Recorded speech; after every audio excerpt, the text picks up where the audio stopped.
जय जय महावीर महाधीर धौरेय देवासुर समर समय समुदित निखिल निर्झर निर्धारित निरवधिक माहात्म्य दशवदन दमित दैवत परिषद अभ्यर्थित दाशरथि भाव दिनकर कुल कमल दिवाकर दिविशदधिपतिरण सहचरण चतुर दशरथ चरमर्ण विमोचन कोसल सुता कुमार भाव कंचुकित कारणाकार कौमार केळि गोपायित कौशिकाध्वर रणाध्वर धुर्य भव्य दिव्यास्त्र बृन्दवन्दित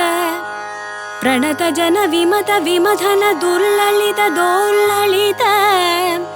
तनुतर विशिख विताडन विघटित विशरारु शरारु ताटका ताडगेय जडकिरण शकलधर जटिल नटपति मकुट तट नटन पटु विबुध सरिदधि बहुल मधुगलन ललित पद नलिन रज उपमृदित निज वृजिन जहतु पल तनु रुचिर परम मुनिवर युवति नुत कुशिक सुत कथित विदित नव विविध कथा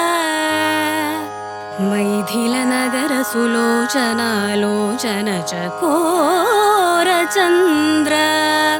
खंड परशु कोदंड प्रकांड घंडन शौंड भुजदंड चंडकर किरण मंडल बोधित पुंडरीक वन रुचिलुंडागलोचन मोचित जनक हृदय शंकातंक परिहृत निखिल दरपति वरण जनक दुहितृ कुच तड विहरण समुचित करतल शतकोटि शतगुण कठिन परशुधर मुनिवर कर धृत दूरवन तम निज धनुराकर्षण प्रकाशित पारमेष्ट्या क्रतुहर शिखरि गन्तु कवि हृत्युन्मुख जगदरुन्दुत जिद हरिदन्दी दन्द दन्दुर दशवदन दमन कुशल दश शत भुज मुख नृपति कुल रुधिर झर भरित पृथुतर तडाग तर्पित पितृग भृगुपति सुगति विहति कर नद परुडिषु परिघ